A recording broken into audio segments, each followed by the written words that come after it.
네, 안녕하세요. 대기업의 이경민입니다. 오늘은 CJ제일제당을 같이 살펴보도록 할 텐데요. CJ제일제당이 쿠팡과 협력을 재개를 했습니다. 그동안 또 좀 갈등이 잡음이 좀 있었었는데 다시 또 협력을 하게 된 배경과 또 이걸 통해서 내수 시장에 있어서 매출 반등이 기대되는 요소들까지 같이 한번 정리해 보도록 하겠습니다. 네, 그 CJ제일제당과 쿠팡이 1년 8개월 동안의 갈등을 한번 겪으면서 거래를 중단을 했었죠. 근데 이제 최근에 다시 또 협력을 하게 되었습니다. 그 배경에는 다 잘 아시다시피 아무래도 중국계 이커머스 시장이 이제 들어오게 되면서 쿠팡과 CJ제일제당으로서 국내 업체로서는 힘을 모아야 하는 상황이 된 건데요. 어쨌든 이 상황에서는 쿠팡과 CJ 제일제당이 협력을 다시 또 재개할 필요성을 느꼈다라는 게 또 반영이 된 것 같습니다.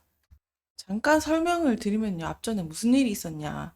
22년에 CJ 제일제당이 대표 제품인 햇반이 있었죠. 이거를 가지고 납품 단가를 두고 갈등이 있었던 게 이슈였던 것인데요. 그러면서 이제 쿠팡에서는 CJ 제일제당 제품이 모두 빠지게 됩니다. 그래서 그 당시에는 또 이렇게까지 2년 시간 동안 이렇게 오래 갈 거라 생각을 못 했는데 어쨌든 생각보다 긴 시간이 진행되다가 다시 또 이제 논의를 재개했다라고도 보시면 될 것 같습니다. 그러면서 이제 이번에 다시 협력을 하게 되는 것들도 배경이 뭐 아무래도 서로가 CJ 제일제당도 그렇고 쿠팡도 그렇고 판매 실적에서 조금 영향이 컸던 게 조금 있지 않나라고도 생각이 들고요. 이제 쿠팡이 약간 또 어떻게 보면 아쉬운 입장이 된 건데요. 그러니까 중국의 이커머스 시장들이 이제 CJ 제일제당 제품을 이렇게 입점을 시키면서 아무래도 좀 위기감을 조금 느꼈을 수도 있던 부분이 조금 클 것 같아요. 그렇게 되면서 이제 쿠팡이 CJ 제일제당이랑 또 이렇게 좀 다시 한번 잘 해보자. 이렇게 손을 내밀지 않았을까라고도 생각이 듭니다. 그만큼 상황이 조금 쿠팡 입장에서는 좀 조급해졌다라고도 볼 수 있겠습니다. 더불어서 쿠팡이 이제 또 최근에 실적 부진을 조금 이어가고 있는데요. 그래서 23년에는 또 처음으로 영업 흑자를 기록을 했는데 24년에 다시 또 적자로 돌아선 상황이라 이게 그만큼 또 쿠팡 입장에서는 조금 조급하다라고도 보실 수 있겠습니다. 다시 이제 제일제당으로 얘기로 돌아오면 우리나라 이제 CJ 제일제당도 약간 실적의 부진을 좀 겪었다고 볼 수 있는데요. 이게 또 2분기 실적이 또 전년 동기 대비해서 좀 감소하게 되면서 이제 서로 잘 맞는 타이밍에 또 만났다. 이렇게도 볼 수 있겠습니다. 일단 이렇게 서로가 좀 협력을 한 게 된 건 외부 요인도 있겠고 내부 요인도 있겠지만 이렇게 이번에 다시 손을 좀 잡게 되면서 또 반등의 요소도 잡힐 수 있는 거고요. 그렇게 되면서 쿠팡의 이제 또 로켓 배송이랑 CJ 제일제당 주요 제품군이 또 소비자한테 빠르게 도달할 수 있게 되니까 그런 부분에 있어서 매출 증가의 요인을 조금 기대를 해봐도 되지 않나라고도 생각이 들고요. 결국 이런 수순으로 가야지 CJ 제일제당도 마찬가지고 이렇게 내수 시장을 조금 더 강화할 수 있는 긴밀한 협력이 된다라고도 생각을 할 수 있겠습니다. 그래서 이렇게 해야 장기적으로는 이제 브랜드도 그렇고 더 입지를 빠르게 탄탄하게 좀 가져갈 수 있는 거기 때문에 긍정적인 신호라고도 볼 수 있겠죠. 이런 부분에 대해서는.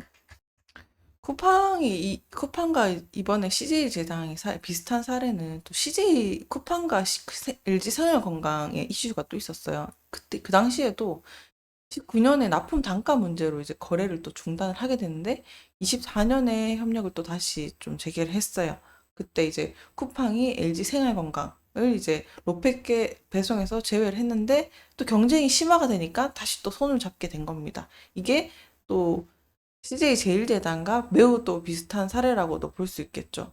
근데 사실 이런 이슈들은 되게 비일비재합니다. 뭐 과거에는 또 대형마트랑 식품업체들 사이에서도 이런 갈등은 항상 있었던 거라서 대형마트 입장에서는 마진율을 또 높이려고 하다가 또 식품업체랑 갈등을 또 이렇게 빚게 되고 또 그러면 소비자 요구랑 또 시장 압박으로 인해서 또 아쉬워진 입장이 되니까 또 협력을 재개하고 이런 사이클이 있다라고도 보실 수 있겠습니다.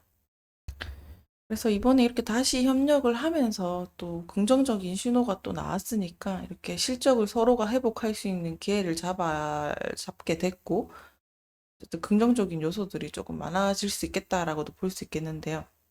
그래도 쿠팡은 쿠팡이죠. 어쨌든 국내 시장에서 또 시장을성 조금 최근에 약간 주춤하긴 했지만 그래도 계속 성장을 하고 있다고 볼 수 있겠고, 이번에 이렇게 쿠팡의 로켓 배송이랑 서비스로 또 시장 점유율을 또 가져갈 수 있는 부분이 되겠고, 그리고 이렇게 시장을 가져가면서 매출 확대도 어쨌든 조금 기대가 될 수도 있다라고도 보여줄 수 있겠습니다. 그러니까 무엇보다 쿠팡을 통해서 햇반이랑 비비고 만두를 로켓 배송에서 받아볼 수 있다는 거는 상당히 메리트가 크다고도 볼 수 있겠죠. 그래서 이번에 이렇게 다시 협력을 하게 되는 거는 서로가 실적이 조금 주춤주춤하는 상황에서 또 전환점을 맞이할 수도 있는 요인이 크다라고도 볼 수 있겠습니다. 쿠팡은요, 이렇게 한국에서 시장 점유율이 20%에서 30% 정도 차지를 하고 있는데요.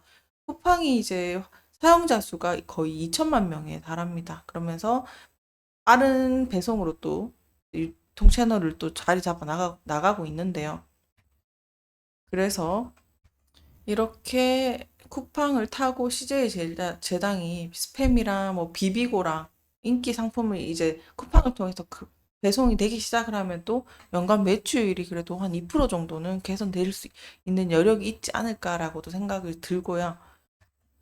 그리고 쿠팡을 이용해서 또 활용할 수 있는 거는 신규 고객 확보를 더 할 수 있다는 장점이 있죠. 그런 것을 통해서도 또 땡길 수도 있는 여력이 있다라고도 보실 수 있겠습니다.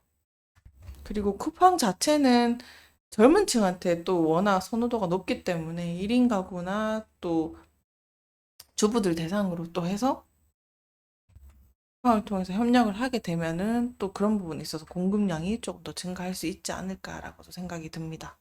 이번에 이렇게 다시 쿠팡과의 협력이 또 재개되면서 또 CJ제일제당 측에서는 1,400만 명 쿠팡 유로 잠재 고객을 또 대상으로 햇반의 연간 매출이 1조 돌파원에도 어쨌든 힘이 실리게 됐다라고도 보실 수 있는 상황입니다.